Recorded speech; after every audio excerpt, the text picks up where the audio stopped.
رمضان کے روزے میں اجازت نہیں لینی. کیا ہے؟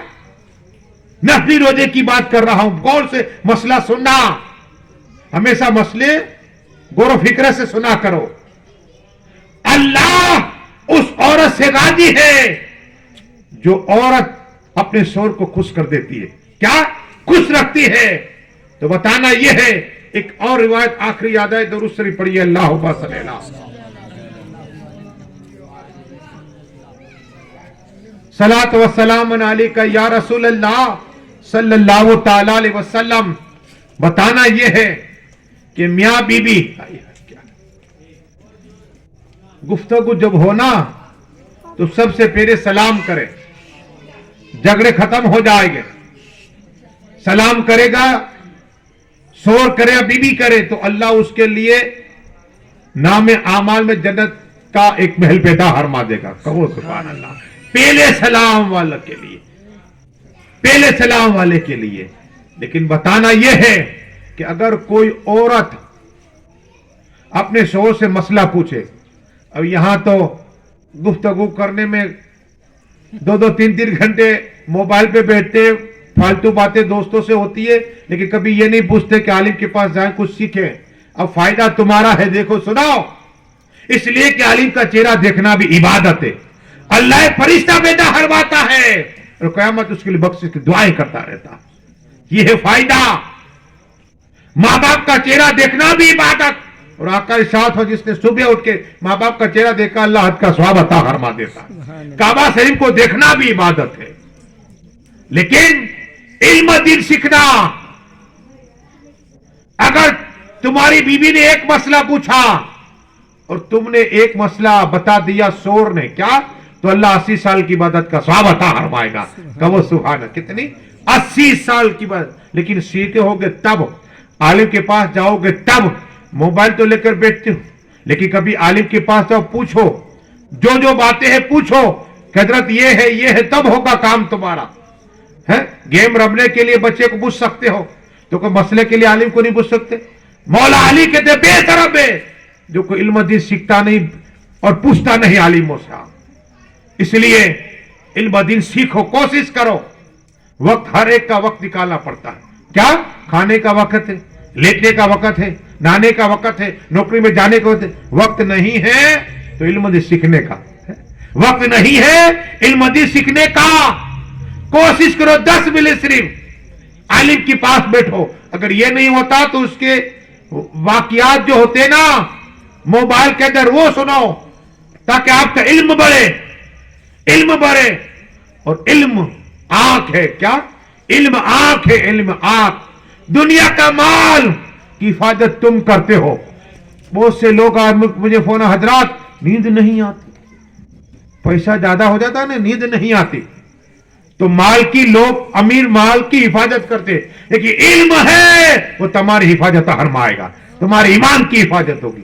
علم سیکھو. علم آنکھ ہے. کیا علم آنکھ ہے. کوشش کرو علم سیکھنے کی اور محنت کرو. کیا محنت کرو, پھر دیکھو. اور وہ علم وہ دعا بھی کرو. ایسا نہ ہو علم بہت سے ایسے عالم ہیں جسے تکبر آ جاتا ہے. علم ملنے کے بعد اکثر یہ ضروری ہے. اگر تمہارے پاس تکبر تو تمہیں سلام کون کرے گا. بہت سے جلال میں آ جاتا. جلال اگر رہو گے تم تو پھر تمہارے پاس سیکھنے کون آئے گا. میرے آقا صلی اللہ علیہ وسلم ہمیشہ مسکرا کے بات کرا کرتے تھے. مسکرا کے بات کرا کرتے تھے. اہل مدینہ دیکھو ماں باپ. کل میری امی, میرے وہاں پروگرام تھا تو میری امی نے میری بات سنی تو میں نے ماں کی بات کہی تو تھوڑی ادھر رکھ دی. تو وقت ہو گیا تھا میری ماں نے کہا تو انہیں ماں کی بات تو نہیں کی, تو آپ میں جا کے انہیں سناتا بھی ہوں تاکہ ماں راضی تو اللہ راضی ہو جاتا ہے. ہاں دعائیں ماں باپ سے کراؤ. اب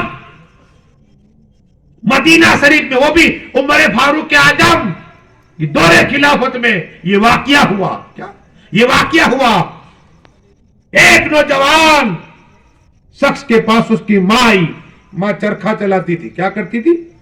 تو ماں کا چرخا بگڑ گیا تو بیٹے کے پاس کہا بیٹا 1 درہم دے دے. تو بیٹا تھا, ارے جو کچھ ماں باپ کا ہے. ایک شخص آیا, آقا میرے باپ اتنا مال مانگتا ہے, میرا ہے. آقا نے کہا تیرا نہیں تیرے ماں باپ کا ہے. کہو سبحان اللہ. تیرا نہیں تیرے ماں باپ کا ہے. یہاں 1 دینار ماں نے مانگا بیٹے سے تو بیٹے نے جیب میں ہاتھ ڈالا. بی بی نے کہا نہیں تمہاری ماں کو مت دینا, یہی چاہتی ہے کہ ہم کر کے ہو جائے, ہم فقیر ہو جائے, اس طرح پیسے لیتی رہے گی. اللہ اکبر. جب بی بی کی بات مانی, اللہ اکبر, وہ ماں جس نے 9 ماہ پیٹ میں رکھا وہ ماں ہے, 2 سال تک دودھ پلایا وہ ماں, خود تو بھوکی رہتی بیٹے کو کھانا کھلایا وہ ماں, لیکن آج ماں کے لیے 1 دینار نہیں نکلا. وہ مدینہ شریف میں دور خلافت عمر فاروق اعظم کے. اللہ اکبر. ماں روتی بھی چلی گئی, گھر پہ جا کے بد دعا کی. اللہ اکبر. کہا مولا میرے بیٹے نے مجھے 1 دینار نہیں دیا, انتقام لے, بدلا. اللہ اکبر. ماں کی آہ نکلی عرش عظیم پر, عرش خدا پر. اللہ اکبر. یہ نوجوان تاجر تھا, تجارت کرتا تھا, سامان لے کر مدینہ شریف سے نکلا.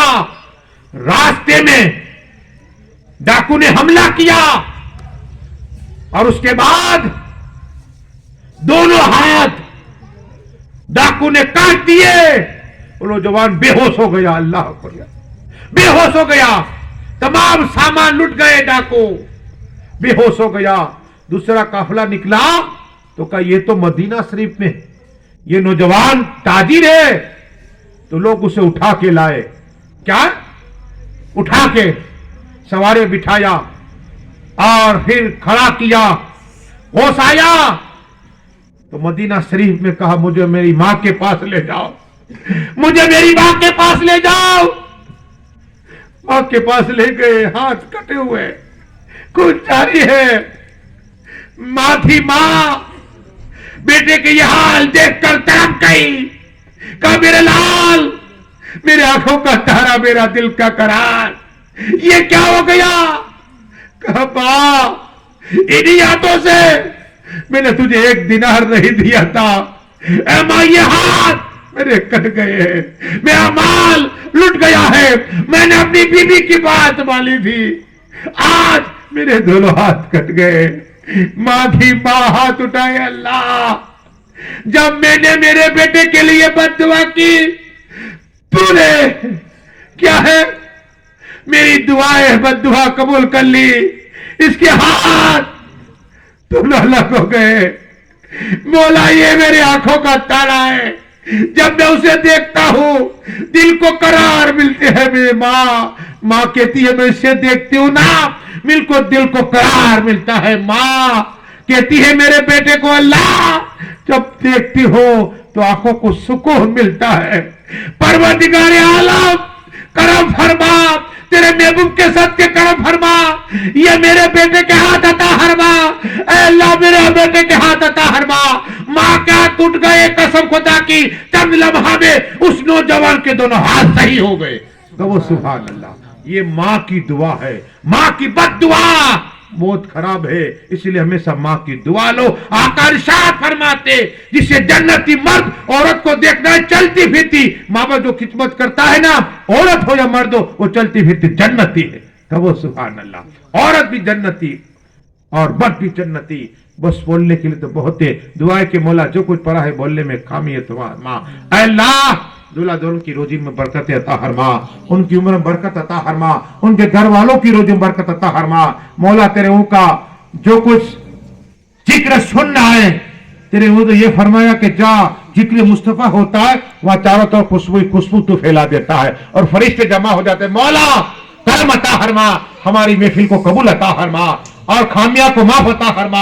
جتنے لوگ آئے گھر پہ جانے سے پہلے جائز تمنا پوری عطا فرما. سب کی روزی میں برکت عطا فرما, سب کی عمر میں برکت عطا فرما اور سب کو مکہ شریف, مدینہ شریف, بغداد شریف